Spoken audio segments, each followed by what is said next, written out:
Dito na agad profile. Ang ibig sabihin, gumawa ka ng bagong Facebook. Or mag-login ka na ibang Facebook. Ibig sabihin na add another profile. Gumamit ka ng ibang Facebook account. Ganyan yung nangyari sa mga kasi diba kagabi, nawalan tayo ng mga messenger tsaka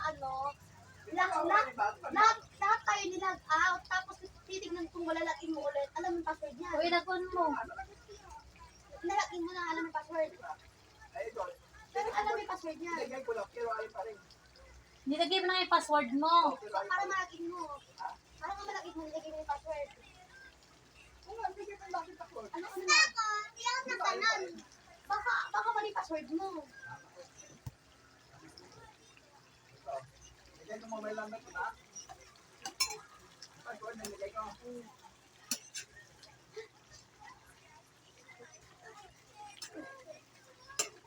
Ano tayo?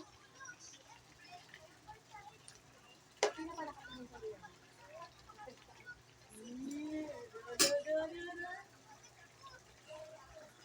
Yan na po, luto na.